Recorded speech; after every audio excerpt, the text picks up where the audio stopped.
Selamat siang dan salam sejahtera bagi kita semua. Baiklah, di sini kami dari kelompok 4 akan menjelaskan hasil presentasi kami. Namun sebelum itu, izinkan saya untuk memperkenalkan anggota kelompok saya.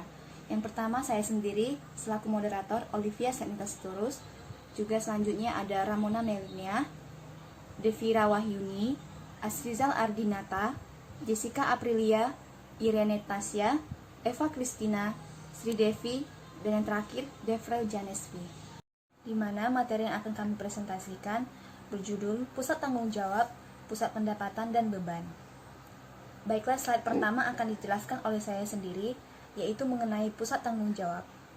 Pusat Tanggung Jawab merupakan organisasi yang dipimpin oleh seorang manajer yang bertanggung jawab terhadap aktivitas yang dilakukan. Pusat Tanggung Jawab ini muncul guna mewujudkan satu atau lebih maksud dengan cita-cita. Fungsi dari berbagai pusat tanggung jawab ini dalam perusahaan adalah untuk mengimplementasikan strategi tersebut. Dengan menggunakan modal kerja kapital seperti persediaan, piutang, peralatan, dan aktiva lainnya, pusat tanggung jawab ini melaksanakan fungsi-fungsi tertentu dengan tujuan akhir untuk mengubah input menjadi output, baik yang berwujud seperti barang ataupun tidak berwujud seperti jasa. 2. Pusat pendapatan. Pendapatan adalah jumlah diperoleh dari proses penyediaan output. Tujuan utama dari setiap perusahaan yang berorientasi pada laba adalah memperoleh laba yang memuaskan. Oleh karena itu, laba merupakan tolak ukur yang penting alas efektivitas. Lebih lanjut lagi, karena laba merupakan selisih antara pendapatan atau ukuran output dan biaya atau ukuran input. Laba juga merupakan ukuran efisiensi. Dengan demikian, laba mengukur baik efektivitas maupun efisiensi. Di pusat pendapatan, suatu output atau yaitu pendapatan diukur secara moneter. Akan tetapi tidak ada upaya formal yang dilakukan untuk mengaitkan input atau yaitu beban atau biaya. Jika beban dikaitkan dengan pendapatan, maka unit tersebut akan menjadi pusat laba. Pada umumnya, pusat pendapatan merupakan unit pemasaran penjualan tak memiliki wewenang untuk menetap harga jual dan tidak bertanggung jawab atas harga pokok penjualan. 3. Pusat beban. Pusat beban adalah pusat tanggung jawab yang inputnya diukur secara moneter, namun outputnya tidak. Ada dua jenis umum dari pusat beban, yaitu pusat beban teknik dan pusat beban kebijakan. Dua istilah ini berkaitan dengan dua jenis biaya.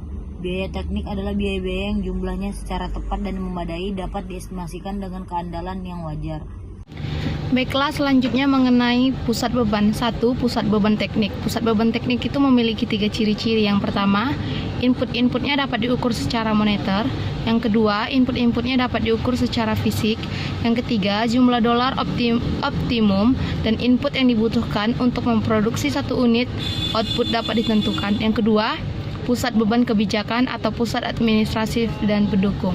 Pusat beban kebijakan meliputi unit-unit administratif dan pendukung seperti akuntansi, hukum, hubungan industrial, hubungan masyarakat, sumber daya manusia, operasi litbang, dan hampir semua aktivitas pemasaran. Output dari pusat biaya ini tidak bisa diukur secara moneter. Istilah kebijakan tidak berarti bahwa penilaian manajemen mengenai biaya optimum bersifat mendadak dan sembarangan. Selanjutnya akan membahas mengenai ciri-ciri pengendalian umum. 1. Penyusunan anggaran.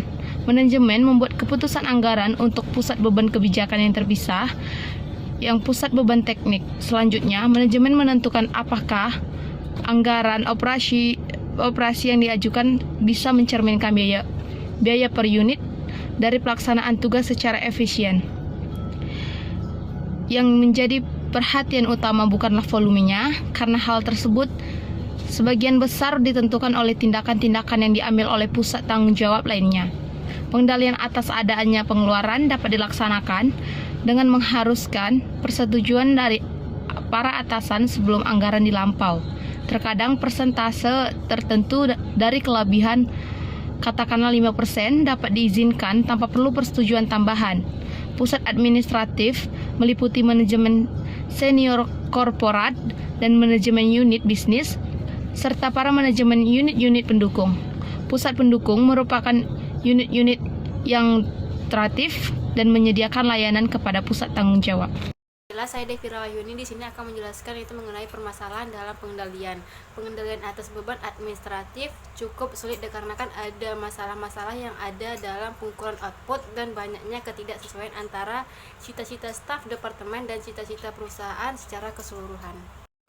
Selanjutnya mengenai penyusunan anggaran, di mana anggaran yang diajukan untuk pusat administratif maupun pusat pendukung biasanya itu terdiri dari suatu daftar pos-pos beban dengan usulan anggaran dibandingkan dengan seluruh beban aktual pada tahun berjalan. Beberapa perusahaan meminta penyajian yang lebih terperinci yang mencakup sebagian atau semua komponen, yaitu kayak bagian yang membahas biaya pokok dari suatu pusat administratif atau pendukung tersebut, termasuk biaya untuk tetap berada dalam bisnis, ditambah biaya-biaya untuk aktivitas-aktivitas yang secara instrik diperlukan untuk mana keputusan manajemen tidak diperlukan. Terus harus ada bagian yang membahas aktivitas kebijakan dari pusat administratif atau pendukung tersebut, termasuk deskripsi dari tujuan biaya dan estimasi biaya dari setiap tujuan. Nah, yang terakhir harus ada bagian yang menjelaskan semua pengajuan penambahan dalam anggaran di luar inflasi. Selanjutnya akan dijelaskan oleh teman saya. Saya akan melanjutkan apa yang dijelaskan oleh teman saya tadi. Rangkaian kesatuan penelitian dan pengembangan. Aktivitas-aktivitas yang dilakukan oleh organisasi Litbang merupakan satu kesatuan rangkaian di mana penelitian dasar merupakan titik awal, sementara itu pengujian produk merupakan titik akhir. Penelitian dasar memiliki dua ciri. Yang pertama, tidak terencana, di mana pihak manajemen hanya membuat keputusan secara umum mengenai bagian yang harus dieksplorasi dan seringkali ada tenggang waktu yang lama antar dimulainya penelitian dengan pengenalan produk baru yang berhasil. Karena sistem pengendalian keuangan memiliki sedikit nilai dalam mengelola aktivitas-aktivitas penelitian dasar, maka prosedur-prosedur alternatif sering diterapkan. Di sejumlah perusahaan, penelitian dasar dimasukkan sebagai Selanjutnya yaitu tentang program Litbang. Program Litbang terdiri dari serangkaian program ditambah pekerjaan kelonggaran untuk yang tidak direncanakan atau sebagaimana sudah disebutkan sebelumnya.